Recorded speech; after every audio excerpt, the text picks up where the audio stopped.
नमस्कार, जय महाराष्ट्र. तर आपला आजचा जो व्हिडिओ आहे तो काल झालेल्या प्रकरणासंदर्भात आहे. म्हणजेच काल झालेल्या म्हणजे काल माझ्या नावाने आमच्या महाराष्ट्रातील, मी सांगते महाराष्ट्रातील प्रत्येक गावामध्ये आणि प्रत्येक जिल्ह्यामध्ये आमच्या भरपूर लाडक्या बहिणींना माझ्या नावाने फोन गेलेला आहे. आणि संबंधित व्यक्ती जे आहे ज्यांनी माझ्या नावाने कॉल केला त्याची माहिती तर आपल्याला मिळणारच आहे, तिथे कुठे आपल्याला डाऊट नाही, कारण त्या व्यक्तीवर आपण रीतसर कायदेशीर तक्रार दाखल केलेली आहे. आणि त्या व्यक्तीचा कॉन्टॅक्ट नंबरही आपण पोलीस स्टेशनमध्ये दिलेला आहे. आणि आपण पोलिसांकडे आपल्या सर्व सोशल मीडियाची सुद्धा माहिती दिलेली आहे. आपल्या युट्यूब चॅनलचं नाव सुद्धा पोलीस स्टेशनमध्ये आपण दिलेलं आहे की आपण काय काम करतो आणि आपल्याबरोबर काय फ्रॉड झालेला आहे. तर संबंधित जे आहे मी तुम्हा सर्वांसाठी आज हा व्हिडिओ शेअर केला, त्यामुळे व्हिडिओला शेवटपर्यंत पहा. आणि माझी विनंती आहे तुम्हाला की आपल्या सर्व महाराष्ट्रातील इतर नागरिकांपर्यंत या व्हिडिओला जरूर शेअर करा.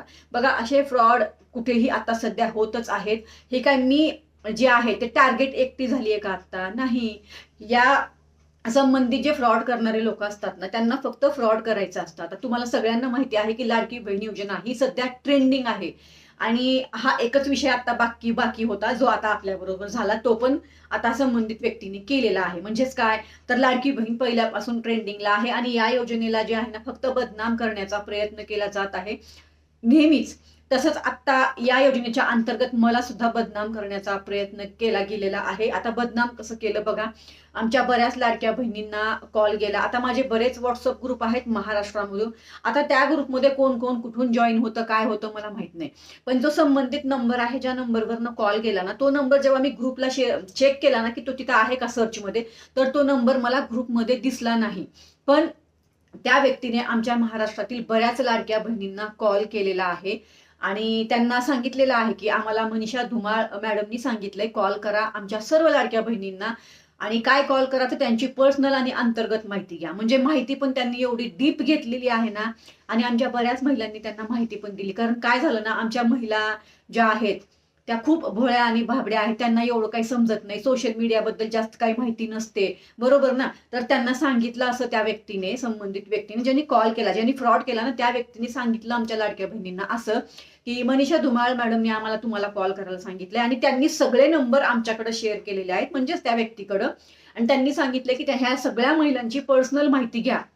आता पर्सनल माहिती कशी, तुमच्या कुटुंबात कोण राहतंय, कोण जॉब करतंय, किती तुम्ही म्हणजे कुठला बिझनेस आहे, व्यवसाय आहे, तुमचा Aadhaar card number, PAN card number, मुलं किती आहेत, मुलगी आहे का, मुलगी कितवीला आहे, अगदी म्हणजे मुलीची तर अंतर्गत सुद्धा माहिती त्या व्यक्तीने घेतलीये. मी तुम्हाला इथं सांगू पण शकत नाही की तो व्यक्ती त्या ताईंना काय काय त्यांनी विचारलं. हे लाडकी बहीण योजनेचा आणि ह्या त्यांच्या मुलीच्या किंवा त्यांच्या कुटुंबाच्या पर्सनल माहितीचा काय संबंध आहे, हे फक्त थोडी विचार करण्याची गोष्ट आहे.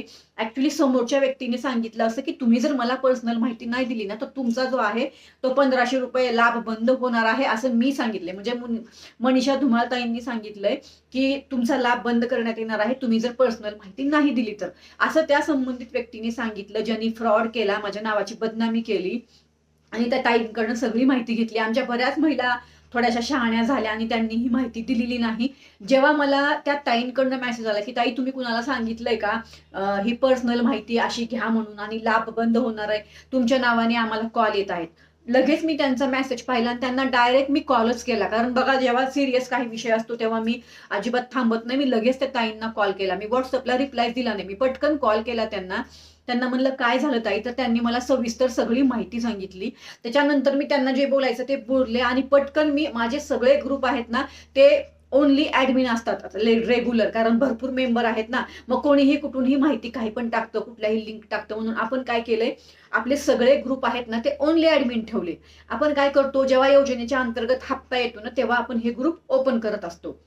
मी काल सगळे माझे ग्रुप सर्वांसाठी ओपन केले आणि सगळ्यांना माझ्या रेकॉर्डिंग पाठवले आणि म्हणलं हे रेकॉर्डिंग सगळीकडे पाठवा. मी कोणालाही सांगितलेलं नाही की कोणाला कॉल करा, कोणाकडनं माहिती घ्या. मी कधीच कोणाकडून कुठल्याही कामाचा एकही रुपया घेत नाही. मी अगदी समुपदेशनापासून तळागाळामध्ये, अगदी पाणी येत नाहीये, लाईट नाहीये, ड्रेनेज लाईन प्रॉब्लेम आहे, रस्त्याचा काय प्रॉब्लेम आहे, कोणी शेजार पाजारी त्रास देत आहे, कुठल्या मुलीला कोणी त्रास देत आहे, असे कुठलेही म्हणजे माझ्या या समाजकार्यामध्ये हे सगळे विषय येतात. जिथे जिथे अडचण असते कोणालाही, मग संबंधित व्यक्ती महिला असो, पुरुष असो, मुलगा असो, मुलगी असो, ज्येष्ठ नागरिक असू द्या, कोणी असू द्या, कोणालाही जर काहीही अंतर्गत प्रॉब्लेम असेल तर मी लगेच तिथं धाव घेत असते आणि त्यांचं काम मी करून देत असते. त्यामुळं माझं हे काम कुणाला खटकत असेल किंवा मला बदनाम करण्यासाठी त्याचं काही कट कारस्थान असेल किंवा अजून काहीही असू शकतं, किंवा त्यांना कुणाकडून तर पैशाची लूट करायची असेल, असं काहीही असू शकतं. आता त्या संबंधित व्यक्तीचा कुठला हेतू होता हे माझ्याबद्दल असं सगळं करण्याचा हे मला अजून समजलेलं नाही. पण त्या व्यक्तीवर आपण संबंधित रीतसर तक्रार दाखल केलेली आहे पोलीस स्टेशनमध्ये जाऊन. माझं काल तिथं PI पण बोलणं झालेलं आहे. मी त्यांच्याशी पण बोलली. आता बघू लवकरच संबंधित विषयाची सर्व माहिती येईल. आणि ज्या नंबरवरून आमच्या सर्व लाडक्या बहिणींना कॉल गेला होता ना, तर तो नंबर सुद्धा आपण पोलीस स्टेशनमध्ये दिलेला आहे. फक्त सांगायचं काय माहितीये का, असे फ्रॉड आता सध्या खूप चालू आहेत. आज तुम्हाला माझ्या नावाचा कॉल आलेला आहे, उद्या तुम्हाला दुसऱ्या कोणाच्या तर नावाचा कॉल येईल, किंवा सरकारने असं काहीतरी करायला सांगितलंय म्हणून तुम्हाला कॉल येईल. बघा लाडक्या बहिणींनो, भावांनो, मी सगळ्यांनाच ही माहिती देत आहे. आजकाल खूप फ्रॉड चालू आहे. शक्यतो मुलांच्या हातामध्ये जास्त फोन देऊ नका. कारण असं व्हायचं ना की तुमच्या मुलाच्या हातामध्ये फोन असायचा आणि अचानक तिकडनं OTP यायचा किंवा लिंक कुठली तरी यायची, तुमचा मुलगा किंवा मुलगी त्याच्यावर क्लिक करायची आणि तुमच्या बरोबर कुठला तरी फ्रॉड व्हायचा. त्यामुळे सतर्क राहा. हा व्हिडिओ माझा सतर्क राहा तुम्ही यासाठी आहे. बाकी जे माझ्याबरोबर ज्यांनी कुणी केले त्याची माहिती मी घेणार आहे. मी जो कोणी व्यक्ती असेल ज्यांनी हे केलं असेल त्याला एकच सांगणं, माझा जन्म हा संघर्षाच्या मातीमध्ये झालाय आणि मी संघर्षातून आलेली व्यक्ती आहे. मला काही फरक पडत नाही असल्या गोष्टीनं. फक्त माझा उद्देश काय, माझ्या माध्यमातून कुणाला त्रास नाही झाला पाहिजे, कोणालाही पैशाचा काही त्रास नाही झाला पाहिजे, कोणाबरोबर काही फ्रॉड होऊ नये, एवढाच माझा उद्देश आहे. आणि या गोष्टीमुळेच मला काल खूप मनस्ताप झाला. बाकी मला कुणी कितीही त्रास दिला ना तर त्याला समर्थ आहे मी बघायला. मी या व्यक्तीला बघायला समर्थ आहे, कारण मी कोणाकडून रुपये घेत नाही, मी कुणाच्या चुकीमध्ये नाही, मी कुणाला काही बोलत नाही आणि मी कुणाच्या नादाला लागत नाही. आणि माझ्या नादाला विनाकारण कोण लागलं तर त्याला मी सोडत नाही, कारण मी मरणाला पण घाबरत नाही. मी हे खूप वेळा सांगितलं की मी मरणाच्या दारात जाऊन आलेली व्यक्ती आहे. मी मरणाला कधीच घाबरत नाही. त्यामुळे सर्व लाडक्या बहिणींना सांगते, मी इथं आहे अजून. तुम्ही कोणीही काळजी करू नका. तुम्हाला इथून पुढे कुणाच्याही नावाने, माझ्याच नावाने नाही, तुम्हाला कोणाच्याही नावाने कॉल येऊ द्या. कधीही पर्सनल माहिती कुणाला देऊ नका. आपल्या राज्य सरकारच्या योजना, आपल्या केंद्र सरकारच्या योजना, ह्या सगळ्या योजना आपल्या ऑनलाईन आहेत. योजनेच्या अंतर्गत तुम्हाला कुठलीही माहिती कोणी मागितली तर देऊ नका, जोपर्यंत त्याची तुम्ही खात्रीशीर माहिती घेत नाही तोपर्यंत. लक्षात ठेवा, आपली लाडकी बहीण योजना ही पूर्णतः ऑनलाईन आहे. या योजनेच्या अंतर्गत तुमचा लाभ मी सुद्धा बंद करू शकत नाही, कारण का, ही योजना पूर्ण ऑनलाईन आहे. एक मुद्दा. दुसरा मुद्दा असा आहे की जर तुम्ही पात्र आहात तर तुमचा लाभ कधीच बंद होणार नाही जोपर्यंत ही योजना आहे. त्यामुळे काळजी करू नका. इथून पुढे तुम्हाला असा कुणाचाही कॉल आला तर लगेच माझ्यापर्यंत तात्काळ पोहोचा. मला सगळ्या सोशल मीडियाला कमेंट करा किंवा आपल्या व्हॉट्सअप ग्रुपमध्ये मेसेज टाका किंवा व्हॉट्सअप ग्रुपला मला पर्सनली मेसेज करा. काहीही करा, पण इथून पुढे कुणालाही आपली अंतर्गत पर्सनल माहिती देऊ नका. माझ्या जेवढ्या महिलांना कॉल गेलेला आहे त्यांनी फक्त थोडं सतर्क राहा, अलर्ट राहा. तुमच्या मुलीची वगैरे कोणाचीही काही माहिती दिली तर मुलीलाही समजावून सांगा. कोणाच्या संपर्कात जाऊ नको. कोणी अज्ञात व्यक्ती असेल तर त्या व्यक्तीला अजिबात कुठलीही माहिती देऊ नको. किंवा त्या व्यक्तीबरोबर, आता मुलं शाळेत वगैरे जातात, मुली शाळेत जातात, बरोबर ना, आपल्याला काही एवढं समजत नाही. एकदा शाळेत मुलगी गेली की आपलं जोपर्यंत येत नाही तोपर्यंत आपण वाट पाहत असतो. त्यामुळे सर्वांनी सतर्क राहा.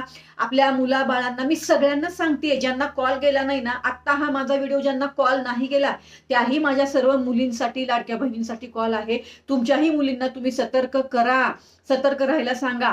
अनोळखी व्यक्तीचा मुलींना फोन गेला, आई आजारी आहे, वडील आजारी आहे, भाऊ आजारी आहे, वडिलांचा ऍक्सिडेंट झाला, आईचा ऍक्सिडेंट झाला, काहीही सांगू शकतात ते लोक तुमच्या मुलांना. काहीही.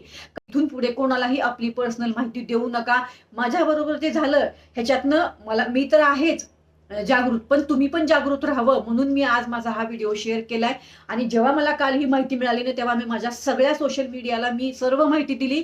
मी पोलीस स्टेशनमध्ये सुद्धा लगेच कॉल केला होता. त्या संबंधित व्यक्तीवर आपण कारवाई कायदेशीर केली आहे. संबंधित व्यक्तीचा कॉन्टॅक्ट नंबर तिथं दिलेला आहे. पुढची जी कारवाई आहे ती चालू आहे. जसं जसं मला तिकडनं काही माहिती मिळेल तसं मी तुम्हाला ती माहिती शेअर करणार आहे. अजिबात कोणी काळजी करू नका. तुम्हाला कुठलाच त्रास होणार नाही. फक्त तुम्ही सतर्क राहा, एवढं मी नक्की तुम्हाला सांगणार आहे. कारण बघा, तुम्ही प्रत्येक महाराष्ट्रातल्या जिल्ह्यामधून आहात, बरोबर. आणि मी पुण्यामध्ये आहे. आता मी नसा आजकाल कोणाबरोबरही फ्रॉड चालू आहे, कोणाबरोबरही. तुम्ही सतर्क राहा, एवढंच मला तुम्हाला सांगायचं. आजचा माझा व्हिडिओ त्याच्यासाठीच आहे. मी परत सांगते, मी संघर्षाच्या मातीतनं आलेली मुलगी आहे. मला काहीच फरक पडत नाही, मला तुम्ही कितीही त्रास द्या. आज मी या स्टेजला आहे, आज तुम्ही माझ्या नावाचा वापर करताय म्हणजे माझ्यामध्ये कुठं तर क्वालिटी आहे ना, म्हणूनच तुम्ही माझ्या नावाचा वापर केलाय ना. माझ्यात काही क्वालिटी नसती तर तुम्ही माझ्या नावाचा वापर केला असता का? जगामध्ये भरपूर लोक आहेत, तुम्ही माझंच नाव का घेतलं, माझ्याच नावाने का कॉल केला? आणि मी लाडकी बहीण योजनेवर टेंडरिंग माझं काम चालू आहे, तुम्ही त्याच योजनेला का टार्गेट केलं? तुम्हाला माहिती आहे की या व्यक्तीमध्ये काहीतरी क्वालिटी आहे म्हणून तुम्ही मला जे आहे ते टार्गेट केलं. बरेच लोक आहेत जे मला कॉपी करतायत. बरेच युट्यूब चॅनलवर सुद्धा जेव्हा आपली माहिती येते ना, तेव्हा ते लोक आपले व्हिडिओ पाहून सुद्धा व्हिडिओ शेअर करतात आणि ही माहिती माझ्याकडे सगळी येत असते, सगळी. पण मी म्हणते जाऊ दे ना, काय फरक पडतंय? आपली माहिती घेऊन टाकतायत ना, टाकू दे, त्यांना माहिती नाही म्हणून ते आपली माहिती घेत आहेत, मला काहीच फरक पडत नाही. पण अशा मध्ये माझ्या नावाचं एक मनीषा धुमाळ नावाचं एक माझं फ्रॉड चॅनल पण काढलं होतं बघा. आता त्या व्यक्तीने ते चॅनल जे आहे ते त्याला दुसरं नाव देऊन त्यांनी ते आता रिमूव्ह केलंय माझं नाव. पण मध्ये माझ्या नावाच्या चॅनल म्हणजे मनीषा धुमाळ ऑफिशियल या नावाचं डुप्लिकेट चॅनल पण केलं होतं एका व्यक्तीने. असू शकतं की संबंधित व्यक्ती तो सुद्धा असू शकतो ज्यांनी आता हा फ्रॉड केला असेल. पण अजून तरी ते काही माझ्या समोर आलेलं नाहीये की हे कोण केलंय. पण नक्कीच मी संबंधित विषयाची माहिती पूर्ण घेणार आहे आणि मी तिथपर्यंत पोहोचणारच आहे. आता असं होईल याच्यामध्ये की तो जो व्यक्ती आहे ज्याने या नावाने कॉल म्हणजे ह्या नंबरने कॉल केलेला आहे, बरोबर, या नंबरवरून, तर असं होऊ शकतं की तो व्यक्ती हा नंबर बंद करेल, काही पण करेल. हा नंबर कोणाच्या नावात आहे तर काय होतं ना, काय वेळेस आहे ना, नंबर असतो वेगळ्याच व्यक्तीच्या नावात आणि वापरणारी व्यक्तीच असते. पण आपण नक्कीच प्रयत्न करू या व्यक्तीपर्यंत पोहोचण्याचा, बरोबर. इथून पुढे जर असं कोणी काही केलं किंवा संबंधित व्यक्तीने जर इथून पुढे असं काही केलं तर त्या व्यक्तीवर आपण मानहानीचा दावा करणार आहोत, हे सुद्धा लक्षात घ्या. मी आता मानहानीचा दावा नाही केला. मी म्हणलं जाऊ दे, हे पहिलीच वेळ आहे आणि आपण फक्त रीतसर तक्रार देऊ आणि सगळं माहिती घेऊ, बरोबर. ह्याच्यामध्ये आपण सर्व माहिती दिलेली आहे, माहिती घेतलेली आहे. फक्त इथून पुढे जर असं कोणी केलं, माझ्या नावाचा कुठेही कोणी वापर करून अशा पद्धतीने आमच्या महिलांची फसवणूक करण्याचा प्रयत्न केला तर मी नक्की त्या व्यक्तीवर कायदेशीर तक्रार तर करणारच आहे. पण मी संबंधित व्यक्तीवर मानहानीचा दावा सुद्धा टाकणार आहे, हे सुद्धा लक्षात घ्या. आज आपला व्हिडिओ याच विषयावर होता. माझ्या सर्व लाडक्या बहिणींना विनंती आहे, तुम्ही सतर्क राहा. इथून पुढे माझ्या नावाने तुम्हाला जर कॉल आला तर प्लीज कुणालाही काही माहिती देऊ नका. तात्काळ मला कुठल्याही सोशल मीडियाला आपल्या कमेंट करा. मी इन्स्टाला आहे, ट्विटरला आहे, फेसबुकला आहे आणि युट्यूबला सुद्धा आहे. मी सगळ्या सोशल मीडियाला आहे, काळजी करू नका. तुम्ही लगेच मला कमेंट करू शकता आपल्या प्रत्येक आपल्या सोशल मीडियाच्या अंतर्गत. त्यामुळं इथून पुढे सतर्क राहा, सतर्क राहा आणि सतर्क राहा, एवढंच सांगणार आहे. बाकी तर तुम्ही सुजाण आहात, तुम्हाला मला जास्त सांगायची आवश्यकता नाही. पण इथे माझ्या नावाचा वापर करण्यात आला म्हणून मला तुम्हाला एवढी माहिती द्यावी लागली. बाकी मी सगळे प्रयत्न आतून आता करत आहे. आपण कंप्लेंट पण दिलेली आहे, बघू त्याच्यावर काय माहिती आपल्याला मिळते. आला असेल तुमच्या लक्षात संबंधित सर्व माहिती तर नक्कीच या व्हिडिओला आपल्या इतर लाडक्या बहिणींपर्यंत, आपल्या नागरिकांपर्यंत शेअर जरूर करा, जेणेकरून ही माहिती सर्वांना पोहोचेल आणि कोणाचीही फसवणूक होऊ नये. माझा हाच उद्देश आहे, कोणाचीही फसवणूक होऊ नये माझ्या नावाच्या अंतर्गत किंवा इतर कोणाच्या नावाच्या अंतर्गत. आणि लाडकी बहीण योजनेचा आणि तुमच्या पर्सनल अंतर्गत माहितीचा इथे आर्थिक कुठेही संबंध नाही, ह्याची सुद्धा तुम्ही दक्षता घ्या, काळजी घ्या आणि इथून पुढे थोडं सतर्क राहा. मला असं वाटतंय हा विषय तुम्हाला सर्व समजलेला असणार आहे. बाकी सविस्तर माहिती जशी आपल्याकडे पोलीस स्टेशन कडून आपल्याकडे येईल तशी मी तुम्हाला देणार आहे. परत भेटूया. धन्यवाद. जय हिंद, जय महाराष्ट्र.